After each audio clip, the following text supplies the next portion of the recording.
but we went on that trip, and Crab Island was absolutely beautiful that day, and we rented a pontoon, and I drove it. I'm always the boat driver. I'm a good boat driver. And then we got out in the water, and I was looking at pictures earlier laughing because I had this plastic pick line cover that was trying to protect my pick line over my arm. So I'm standing in the water waist deep with my right arm up in the sky. No, it was my left arm. They had changed the pick line. With my left arm hanging above my head like a fool. But it was worth it. I mean, it was worth being in the water. But yeah, that's another place I know the waterways so well, even all that Back Bay area. That place, for those that haven't been, I highly recommend it. It's stunning. And the current, you can tell, like if there's rain, the water will get murky, but it clears up pretty fast. That's such a cool place. I'm not one that likes crowds, so to get me to hang out on the beach when I'm having to hold my breath to walk between umbrellas, that's not how I roll. I roll with a wagon that has a beach tent. And I set the beach tent up in the morning, and it takes up a good 20 feet, so I have my space. Like, nobody's going to get under my tent with me, But it's the kind of tent that you put up with the poles that you stretch out and you put the sand in. You put the sand in the little pouch to hold it in place. It's a freaking cool setup. I just don't like crowds. It's too people-y. I don't like places that are too people-y. So, yeah. Anyway, there was something else I was going to share. I'm in the memory phase right now. Something else I was going to share that cracks me up every time I think about it. So my mom had a really funny sense of humor. She's quick-witted. She could dish it out, but she could take it. She was pretty good about taking it. And a lot of people picked on her. So we were up at my sister and brother-in-law's little cabin, in Osaka, Mississippi. And my brother-in-law and my sister gave my mom this box. This is, I think, Christmas Eve. We're all sitting in this little cabin, right? And they give her this box, and it says, like, faith, love, and joy or whatever on the box. But then you open it up, and it's got diapers and enema, like all the stuff that kids don't want to see, but they saw.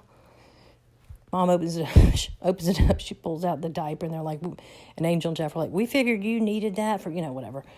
And she's like, oh, a diaper. And Hunter my nephew is sitting next to her. And at the time, I want to say he's like 12, 13. And he's like getting bothered. And I saw his face. I'm like, what's wrong with this kid? So my mom proceeds to take this diaper and put it on over her pants. Well, she had on like capri pants, right, that come down right below the knee. She goes and puts on cowboy boots. She's got cowboy boots on, capri pants, and a diaper, and she's like moving her butt, and Hunter is visually upset. So upset that he stormed out the back door. He was upset. We just talked to him about it recently, and I'm like, Hunter, why were you upset? And he was like, that was just inappropriate. He wasn't used to seeing them act like that. My mom was just fully wearing this diaper and, being silly. And he was appalled. He was like, offended, appalled, embarrassed. Like, he would not come back in the cabin.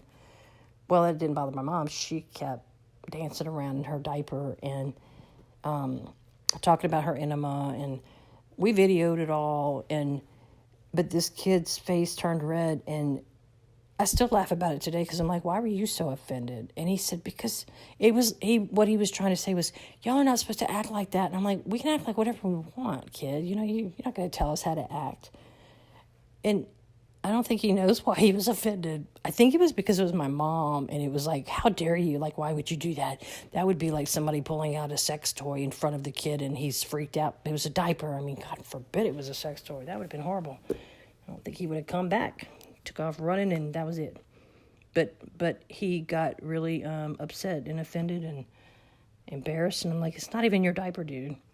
So because of that, we made sure we gave it to her again the next year. I guess testing it out to see how he would react, and I don't even think he cared then. Maybe he just got used to it, the inappropriate behavior.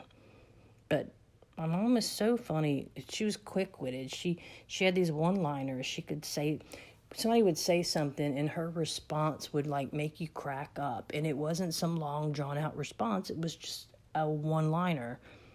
But she really did have this ability to take it, meaning that people, we all picked on her. We all played jokes on her. And she never got mad, but she would dish it out, man. And she was good at it.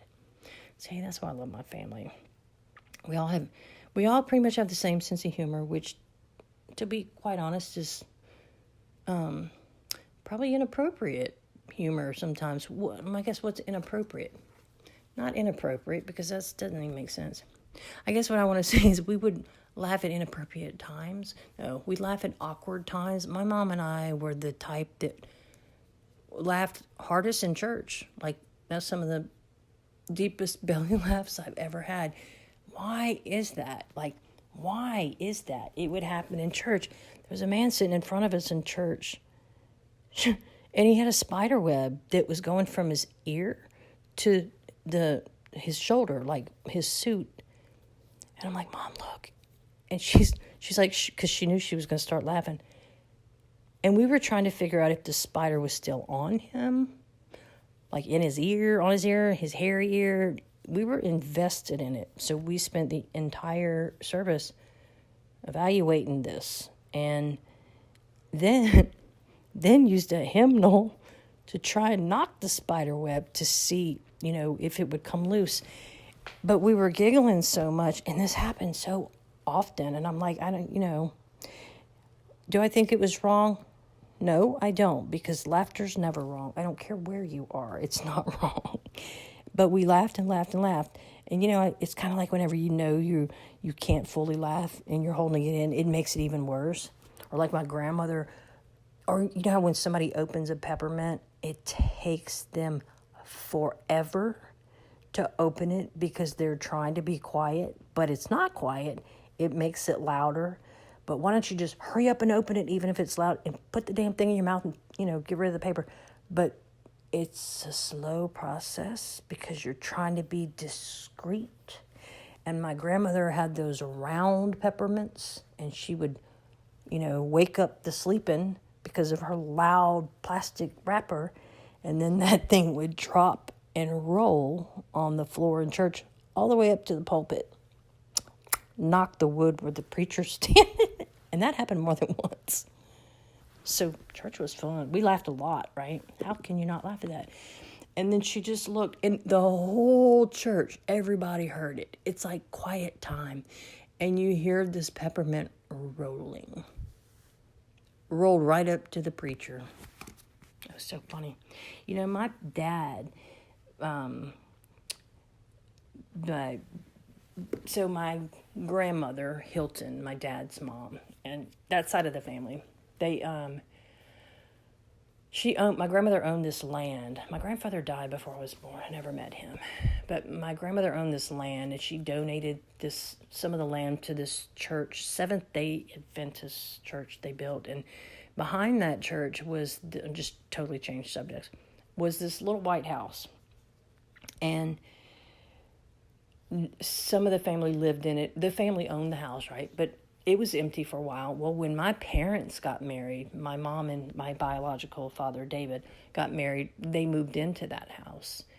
And one day, my mom was up on a little step stool painting, and she hears these boots walk up behind her. She's thinking my father's home from work. When she turned around to say something, and there's nobody behind her. And a lot of people said that they had experienced, there was a train track that ran back there, but they would experience or see an apparition of what looked like a train conductor. But my dad's, right, because my mom married David and then divorced him and then married his brother. So these two grew up in that house, and they used to tell us how they would hear what sounded like a marble rolling across the bedroom floor. It would hit one wall, and it would roll back under their beds. They shared a room, and it would hit the other wall, and it would roll back, and they were like, we're frozen in fear. Who wouldn't be, right? And so, because I've talked about my other grandmother's house that we called Hell House. Well, I think it's all in the family, but they